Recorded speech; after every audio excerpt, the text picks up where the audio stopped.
Et les qualités d'un bon gritteur, ce serait? Souriant. Il faut aimer les gens. D'aimer accueillir les gens. L'ouverture aux autres, l'empathie, aimer sa ville. Aimer sa ville pour mieux la faire découvrir aux visiteurs français et étrangers. C'est l'engagement de ces Gritters. Gritters qui signifie littéralement hôte en anglais. À Nantes, ils sont une trentaine de bénévoles à proposer gratuitement des balades aux curieux. Et l'association fête ses 10 ans cette année. Les Gritters de Nantes ont été créés en 2007. C'était la première antenne française à avoir été créée. Donc Cocorico pour nous. Pourquoi en 2007? Parce que c'était la mise en tourisme de Nantes, avec la rénovation du château, toute l'île de Nantes sur laquelle on est. Et donc c'était de se dire comment les habitants peuvent participer à ce renouveau de Nantes. Alors en 10 ans, les Gritters nantais ont organisé plus de 500 balades découvertes et ont accueilli près de 1300 visiteurs. Et le concept continue de faire de nouveaux émules. Je suis nantaise depuis de nombreuses années et que j'aime beaucoup Nantes, que c'est une ville qui en plus est devenue de plus en plus belle et que j'aime bien m'y promener parce que j'aime bien marcher et qu'en plus je serais très contente de rencontrer des gens pour en parler. Et si vous souhaitez rencontrer un gritteur nantais, vous pouvez le faire en vous connectant sur le site www.gritter-nantes.com.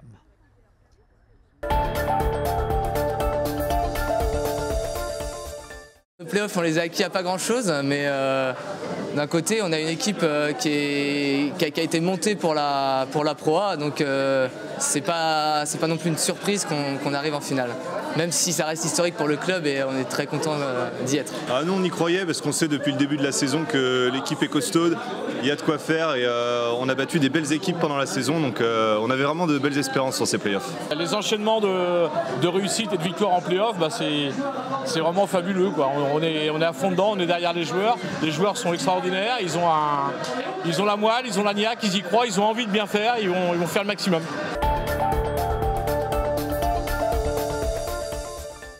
SoFilm Summer Camp, le festival de cinéma décontracté. Bien loin du tapis rouge et du faste de Cannes, SoFilm n'est pas vraiment un festival comme les autres. Ici, pas de jury, pas de palme d'or et donc aucun enjeu autre que la passion du cinéma. Mais je crois que le SoFilm Summer Camp ressemble à la façon qu'ont les gens de voir aujourd'hui le cinéma. Pas forcément juste dans l'actualité, pas forcément d'ailleurs que les films qui sortent en salle. C'est aussi des séries, c'est aussi des films sur plateforme, c'est aussi des films en festival. C'est d'abord un festival où nos invités ont l'occasion de montrer un film qui leur tient spécialement à cœur. C'est le principe des cartes blanches, à la trentaine d'invités qui seront les nôtres. Malgré tout, on a quand même les meilleurs films de Cannes qui sont proposés aux habitants, au public nantais en avant-première. Les meilleurs films de Cannes, mais pas la Palme d'Or. Les organisateurs lui ont préféré Okja, un film de genre sud-coréen produit par Netflix qui a fait sensation à Cannes et dont ce sera la seule et unique projection sur grand écran en France. Eh ben, il y aurait pu y avoir la Palme d'Or, mais on l'estime moins bonne que ce grand film de cinéma. Donc il y aura pour nous les films les plus importants de Cannes. C'est vrai que l'année dernière, il y avait la Palme d'Or parce qu'on aimait bien le film de Loach. Cette année, on aime un peu moins. L'idée, c'est vraiment pas d'avoir d'obligation. Nous, on passe les films qu'on aime, qu'on préfère. C'est ça l'esprit du festival. Cette année encore, des personnalités du cinéma feront le déplacement jusqu'à Nantes. Parmi elles, Ramzy Bedia, Bernard Ménez, Vima Laponce ou encore Christophe Ondelat. Le SoFilm Summer Camp Festival, c'est donc du 28 juin au 2 juillet. Pour tout savoir sur la programmation, les différentes animations et les lieux de projection, rendez-vous sur le site internet www.sofilm-festival.fr.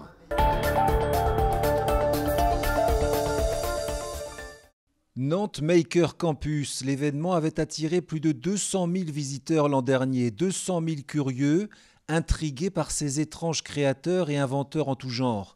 Ils seront encore plus de 150 cet été sous les nefs des machines de Lille. Parmi eux, le coup de cœur de l'organisateur Pierre Auréfis, c'est la compagnie Mécanique Vivante qui fait chanter des sirènes. C'est exactement l'exemple de ce croisement entre les makers et les artistes. Et il fait un boulot superbe et il sera là pour perturber la Maker Faire par ses passages dans la rue des Nefs sur la piste d'éléphant avec un univers sonore absolument incroyable. Les visiteurs pourront également grimper à bord de ce taxibus minuscule imaginé par deux inventeurs fous d'Amsterdam, admirer ce cheval de fer géant qui plane dans les airs ou encore profiter d'une fête foraine au manège incroyable construit à partir d'objets recyclés. Tout cela peut prêter à sourire, mais c'est peut-être l'avenir. Les plus grandes entreprises du monde, personne ne les a vues venir dans les années 80, 90. C'est né dans des garages et c'est arrivé et ça a bouleversé l'économie mondiale. Ce mouvement, il va s'amplifier, il ne va pas s'arrêter. Et donc c'est dans les makers qu'il faut chercher les futurs acteurs économiques. Rendez-vous est pris les 7, 8 et 9 juillet sous les nefs des Machines de Lille. L'accès au campement de tous ces artistes makers sera gratuit.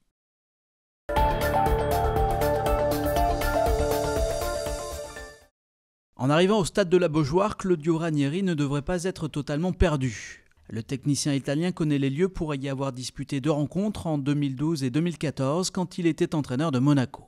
Le club monégasque est l'un des nombreux par lesquels le nouveau coach du FC Nantes est passé. Chelsea, la Roma, la Juve ou encore Valence, Claudio Ranieri affiche un CV impressionnant. Pourtant, c'est très récemment, en 2016, qu'il a connu l'apogée de sa carrière avec un titre de champion d'Angleterre glané avec Leicester.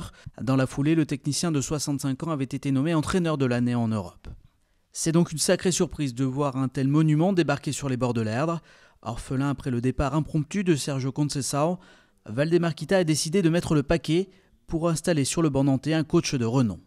Un choix qui a un prix, on parle d'un contrat d'un peu plus de 7 millions d'euros sur 2 saisons, mais qui permettra également de maintenir le collectif qui, durant la deuxième partie de saison, a donné satisfaction. Le départ de Conceição aurait pu s'accompagner de celui de joueurs cadres comme Gillet ou Rongier.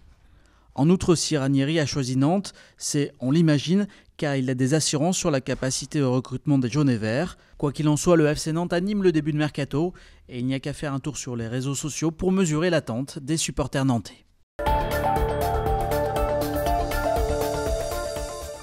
Il a un bon style de jeu, il a gagné avec Leicester l'année dernière le championnat d'Angleterre, alors qu'il avait une équipe avec des joueurs du niveau du FC Nantes, donc pourquoi pas faire un bon truc l'année prochaine. C'est assez prometteur, je pense qu'avec l'arrivée d'un technicien aussi excellent que Ranieri, je pense qu'ils peuvent arriver à faire de grandes choses l'année prochaine.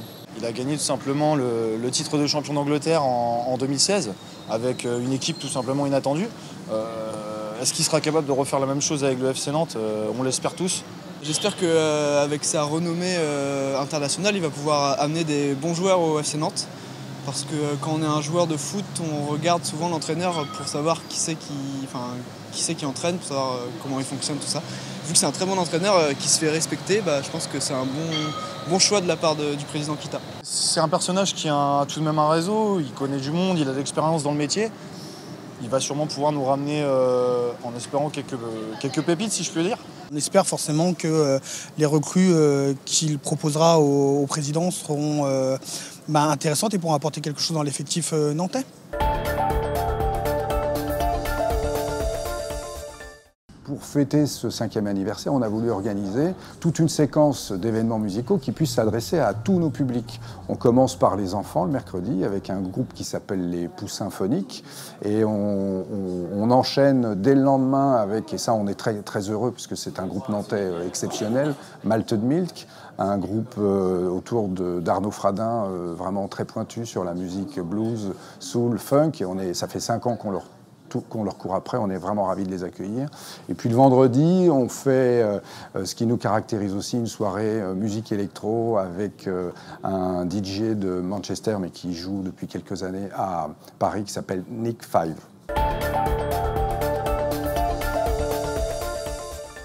Nous allons vous présenter aujourd'hui un projet que nous avons fait. Ils sont désormais incollables sur le parcours d'un objet archéologique. Ces collégiens de Saint-Sébastien-sur-Loire se sont improvisés archéologues en herbe. D'un chantier de fouilles au château de Châteaubriand jusqu'au montage d'une exposition, ils ont pu expérimenter toutes les étapes de la valorisation du patrimoine. Comment on restaurait, comment on exposait, comment on fouillait.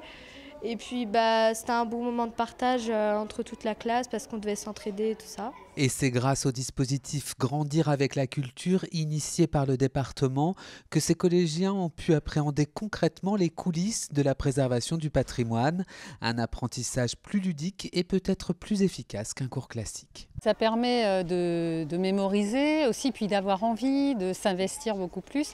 Le fait d'être passé par les fouilles, d'être passé par le laboratoire de restauration d'objets archéologiques, c'est vrai qu'ils ont vu différemment après le cours quand on a parlé d'archéologie.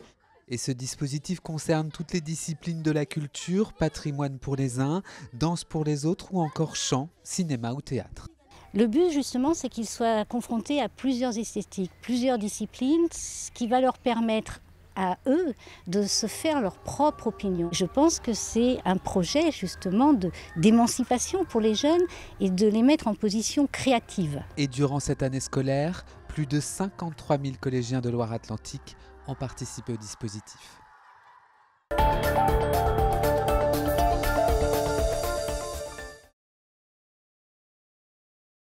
C'est bien de ne pas finir par une défaite à domicile. Je pense que pour les gens qui sont venus, c'est vrai que la salle était incroyable. On n'a jamais eu ça cette année, je pense qu'il n'y a jamais eu ça à Nantes même.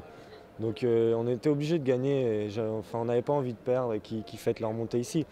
Donc voilà, on est super content. Après, c'était très dur ce match. Honnêtement, on gagne d'un point et ça a été vraiment chaud. Même le dernier shoot, on se dit qu'il va tomber dedans et ça va faire comme Foss. Donc tant mieux, et on s'offre un troisième match. On sait que ça va être difficile là-bas, il ne faudra pas laisser s'enflammer parce que c'est une salle aussi très chaude. On est vivant. Qui l'eût cru? Ah, c'est bon. L'émotion dans les mots de Jean-Baptiste Lecronier au soir de ce succès historique. Une victoire construite à force de travail et de simplicité. Ça, il faut qu'on change pour ce match-là, pour pas qu'on les laisse lire facilement le jeu comme ça. Jeudi matin, dernier réglage pour l'Hermine. Battu 3 jours plus tôt à Boulazac, les basketteurs nantais veulent prendre leur revanche, sous peine de voir la saison s'arrêter brutalement. Ça va faire très drôle si ça doit s'arrêter ce soir, mais on n'y pense pas. Pour l'instant, on ne pense pas aux conséquences de ce qu'on est en train de vivre. On pense simplement à ne pas oublier de le vivre et pas oublier de le faire. Et depuis qu'il a pris les rênes de l'équipe, voilà quelques semaines, Jean-Baptiste Lecronier fait les choses très bien. 10 victoires en 13 matchs et une qualification historique pour une finale de play-off. Les méthodes sont simples et le style, tout en anglais, très efficace. Do not bump, wait, and wait for the second part of the roll. On aimerait tous que les joueurs parlent ou fassent l'effort de parler français. Ce n'est pas l'objectif du moment. L'objectif est de prolonger encore un peu plus la saison. Mais pour l'occasion, pas de grands chambardements et des habitudes qui se perpétuent. La tradition de l'apéritif du jour de match. Donc on le fait tout le temps, si possible, avec les gens qui sont par là. Un moment de convivialité qui précède l'incontournable sieste pour Jean-Baptiste Lecronier. C'est juste pour avoir les idées claires en fait. C'est un passage qui fait partie de l'avant-match en tout cas. Aujourd'hui comme d'habitude. Et ça lui réussit. Il ne dérogera pas à la règle dimanche en s'endormant peut-être des rêves de pro A plein la tête.